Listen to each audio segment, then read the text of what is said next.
வணக்கம் ஃப்ரெண்ட்ஸ், இன்றைக்கி நம்மளுடைய வாகை தமிழ் சேனலில் பார்க்குறது என்ன ஒரு சூப்பரான ரெசிபி தாங்க. எல்லோரும் இப்போ லீவ் விட்டாங்க, குழந்தைங்க டிஃப்ரெண்ட்டாக வீடு அதுவும் வந்து பார்த்திங்கன்னா நைட் டின்னரு இந்த மாதிரி கொஞ்சம் நல்லா ஹெவியாக கொஞ்சம் டிஃப்ரெண்ட்டாக இருந்தால் நல்லா விரும்பி சாப்பிடுவாங்க.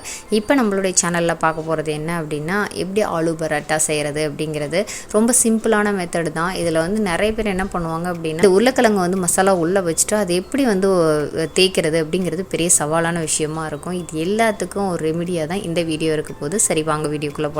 வீடியோக்குள்ளே போகிறதுக்கு முன்னாடி இதான் முதல் முறையாக நம்மளுடைய சேனலை பார்க்க வந்திருக்கீங்கன்னா அப்போ மறக்காமல் நம்மளுடைய சேனலை சப்ஸ்கிரைப் பண்ணிக்கங்க. நம்மளுடைய சேனலில் மருத்துவ குறிப்புகளும் இயற்கை தொடர்பான பாரம்பரியமான உணவு பழக்கங்களையும் பதிவேற்ற செஞ்சுட்ருக்கோம். சேனலை சப்ஸ்கிரைப் பண்ணிட்டு பிளேலிஸ்ட்டில் பார்த்திங்கன்னா நிறைய யூஸ்ஃபுல்லான வீடியோஸ் இருக்குது, பார்த்து பயன்படுத்திக்கங்க. இந்த பராத்தா செய்கிறதுக்கு வந்து பார்த்திங்கன்னா ஃபஸ்ட்டு கோதுமை மாவு இருக்கு இல்லைங்களா, அதை நல்லா இந்த மாதிரி பிசைஞ்சு எடுத்து வச்சுங்க. நார்மலாக நீங்கள் சப்பாத்திக்கு பிசைகிற மாதிரி பிசைஞ்சிங்கன்னா போதும். ஒரு ½ hour நல்லா ஊற வச்சுருங்க. 10 minutes ஊற வச்சிங்கன்னா கூட ஒன்றும் தவறு கிடையாது. ஊற வச்சுட்டு அது ஒரு ஓரமாக வச்சுருங்க. இப்போ இதுக்கு மெயின் இன்க்ரீடியண்டான உருளைக்கிழங்கு நீங்கள் எடுத்துக்கங்க. உருளைக்கிழங்கு நல்லா இந்த மாதிரி வேக வச்சுங்க. வேக வச்சதுக்கப்புறமா இதையெல்லாம் தோல் விரிச்சிட்டு இந்த மாதிரி நல்லா மசிச்சிங்க. இது கூட சேர்த்துறது பெரிய வெங்காயம், ஒரு பெரிய வெங்காயம் நல்லா குட்டி குட்டி ஸ்லைஸாக கட் பண்ணி போட்டேன். பச்சை மிளகாய், இதுக்கு தேவையான அளவு மிளகாய் பொடி, சீரகப்பொடி, அதுக்கப்புறம் வந்து பார்த்திங்கன்னா தேவையான அளவு உப்பு, இதெல்லாம் சேர்த்துட்டு நல்லா ஒரு பிசைஞ்சிக்குங்க. பிசைஞ்சிட்டு குட்டி குட்டி பாலாக இந்த மாதிரி உருண்டை பிடிச்சி வச்சுருங்க. ஸோ இதுக்கப்புறமா வந்து மாவு இருக்கு இல்லைங்களா, மாவு வந்து இந்த மாதிரி சின்ன உருண்டைகளை எடுத்துகிட்டு இதை வந்து உள்ளே வைக்கிறது அப்படிங்கிறது வந்து பார்த்திங்கன்னா நம்ம எப்படி கொழுக்கட்டைக்கு பூர்ணம் வைப்பீங்க இல்லையா, அந்த மெத்தடு தான். ஸோ இந்த மாதிரி கையை வந்து சொல்லிட்டு இந்த மாதிரி எடுத்துகிட்டே வந்தீங்க அப்படின்னா ஒரு பெரிய ஸ்பேஸ் கிடைக்கும். அதுக்குள்ளார இந்த பால் எடுத்து வச்சுட்டு நல்லா க்ளோஸ் பண்ணி உருண்டை பிடிச்சி வச்சுருங்க. இப்போ இது தேய்க்கும் போது ரொம்ப மெதுவாக தேய்க்கணும், இல்லைன்னா உள்ளே வச்சுருக்கக்கூடிய அந்த உருளைக்கிழங்கு ஃபுல்லாக வெளியில் வந்துடும். ஸோ இதுக்காகவே நிறைய பேர் வந்து ட்ரை பண்ண மாட்டாங்க.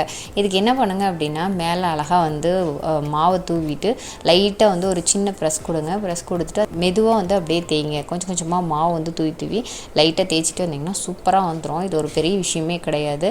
மெயினாக வந்து அதுக்குள்ளே வைக்கும்போது வந்து பார்த்திங்கன்னா இந்த மெத்தடை ஃபாலோ பண்ணிங்க அப்படின்னா சுத்தமாக வெளியில் வரவே வராது. தோசைக்கல் சூடானோனையும் இதை வந்து தோசைக்கல்லில் போட்டுட்டு உங்களுக்கு நெய் வேணுனாலும் சரி, எண்ணெய் வேணுனாலும் சரி நல்லா ஊற்றிட்டு 2 பக்கம் ஃப்ரை பண்ணி எடுத்திங்க அப்படின்னா சூப்பரான ஆலூ பராட்டா வந்து ரெடி ஆகிடுச்சு. இது வந்து ரொம்ப சிம்பிளான விஷயந்தான். இதுக்கு வந்து சைடிஷ்ஷாக வந்து பார்த்திங்கன்னா உங்களுக்கு தக்காளி பஜ்ஜி இல்லை வேறு ஏதாவது உங்களுக்கு கிரேவினா செஞ்சுக்கலாம். எதுவுமே இல்லாமல் கூட நீங்கள் அப்படியே வந்து சாப்பிட்லாங்க. அவ்வளோ சூப்பராக இருக்கும். காரணம் என்னென்னா உள்ளேயே நம்ம வந்து ஸ்டஃப் பண்ணிட்டோம்.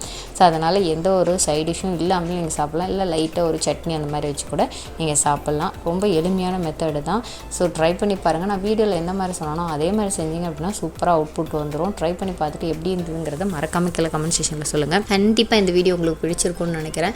இந்த மாதிரி வீடியோஸை பார்க்கணுன்னு நினச்சிங்கன்னா மறக்காமல் சேனலை சப்ஸ்கிரைப் பண்ணிங்க. இது பிடிச்சிருந்துன்னா உங்கள் ஃப்ரெண்ட்ஸ் கூடயும் ஃபேமிலி மெம்பர்ஸ் கூடயும் மறக்காமல் ஷேர் பண்ணிக்கங்க.